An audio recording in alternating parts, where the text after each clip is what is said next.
Halo teman-teman, berjumpa lagi dengan saya Brother Phil. Kali ini kita akan menanggapi logika dari Donny Tan dan saudara muslim lainnya, yang selalu menggunakan ilmu cocokmologinya untuk membenarkan agamanya. Di mana mereka selalu mengatakan bahwa Yesus adalah seorang muslim karena beberapa hal yang mereka mulung dalam Alkitab dan terapkan seakan-akan itu sama dengan agama mereka. Kenapa saya bilang mulung? Karena mereka cuma mungut apa yang menguntungkan mereka dan meninggalkan yang tidak sesuai. Persis seperti pencuri yang mengambil hal yang menguntungkan dia saja. Dalam video kali ini, Donny Tan mengajarkan seorang mualaf untuk berdakwah pada orang tuanya yang belum Islam dengan beberapa pertanyaan hasil mulung dari Alkitab. Berikut ini pertanyaannya.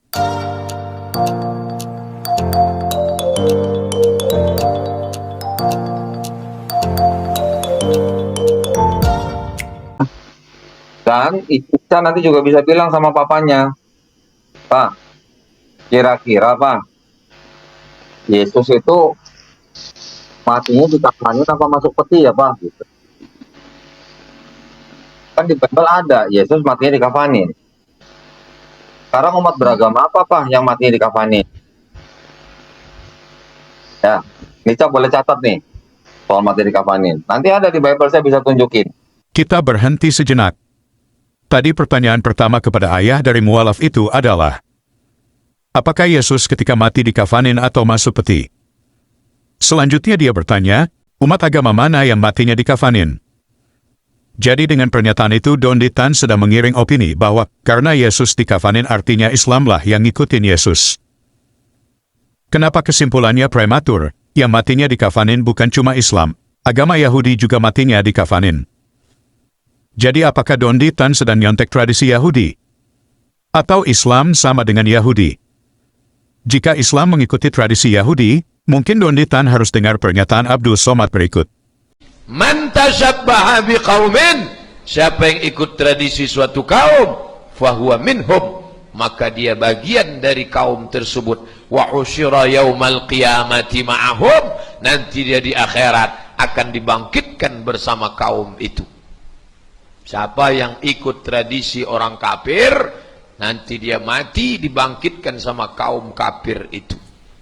Lagian jika Donny Tan benar ikut Yesus, harusnya dikuburnya bukan di tanah, tapi di bukit batu, seperti yang dikatakan dalam Lukas 23 ayat 53. Dan sesudah ia menurunkan mayat itu, ia mengapaninya dengan kain lenan, lalu membaringkannya di dalam kubur yang digali di dalam bukit batu, di mana belum pernah dibaringkan mayat. Jadi, kalau mau ikut cara penguburan Yesus, jangan setengah-setengah. Lagi pula tidak ada hukumnya dalam Alkitab, di mana memerintahkan bahwa jika seseorang meninggal harus dikuburkan dengan cara dikafanin. Kalau tidak dikafanin itu merupakan dosa. Tentu saja tidak ada. Kita lanjut. Kedua, tanya Pak, kira-kira Yesus makan babi nggak Pak? Ada nggak Pak ayatnya Yesus makan babi gitu di Perjanjian Baru atau di 4 Gospel? Nggak ada. Yesus nggak pernah makan babi. Kalaupun Yesus pernah ditegur oleh orang-orang Yahudi yang menegur Yesus karena Yesus dan murid-muridnya makan tidak cuci tangan, itu bukan masalah makan babinya, tetapi masalah mencuci tangannya. Gitu. Kita sudah dengarkan bersama pertanyaan kedua yang diajarkan Donny Tan pada sang mualaf. Kira-kira Yesus makan babi gak? Tentu saja jawabannya tidak. Jadi karena Yesus tidak makan babi artinya Muslim sedang mengikuti Yesus. Kembali lagi teori maling tadi. Dia cuma milih yang menguntungkan dia. Jika kita menggunakan standar Donny Tan, pertanyaan kita adalah, apakah Yesus makan onta, kepiting, udang, lele, dan lain-lain gak? Tentu saja Yesus tidak makan itu semua. Apakah Donny Tan masih ngaku mengikuti Yesus? Kita lanjut. Ya. Terus kemudian tanya lagi, Pak, Yesus di Taman Getsemani kok doanya pakai sujud Pak? Gitu. Karena umat beragama apa Pak yang doanya sujud?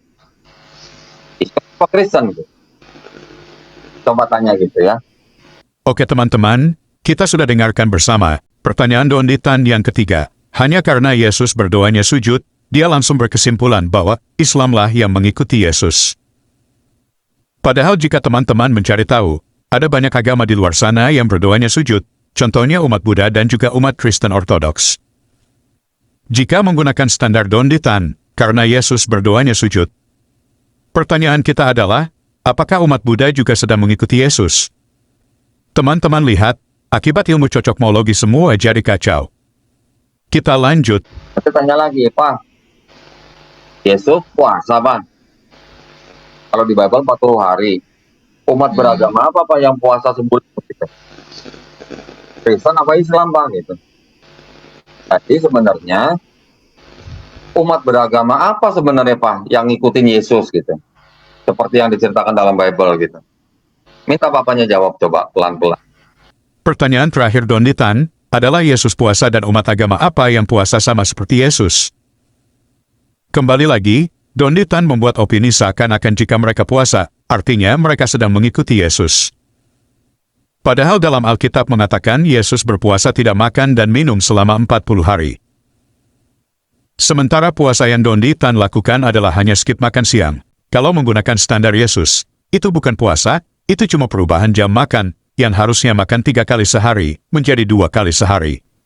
Kalau cuma skip gak makan sekali, banyak juga orang yang kekurangan makan lakukan itu, bahkan lebih, karena ada yang makan sehari sekali. Dan mereka tidak sebut itu puasa. Jadi, kalau Donde Tan katakan mereka sedang mengikuti Yesus tentunya itu tidak benar, karena cara puasa Yesus dan Donde Tan berbeda, tapi Donde Tan cuma sama-samain aja, biar cocok. Oke teman-teman, demikian tanggapan kita terhadap klaim dari Donde Tan dan saudara Muslim. Terima kasih untuk dukungan teman-teman.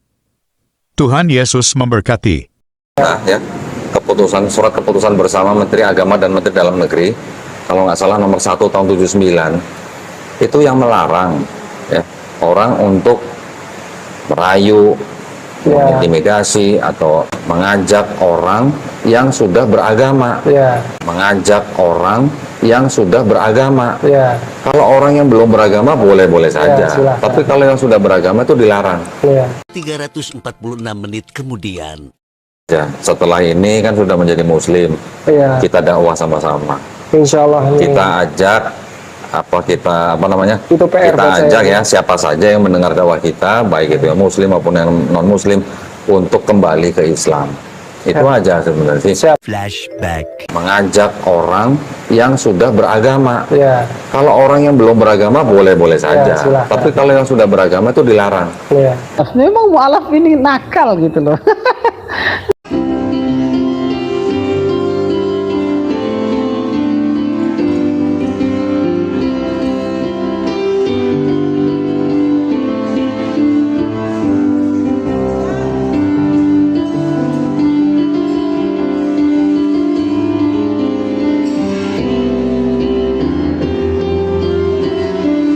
Nonton semua ini.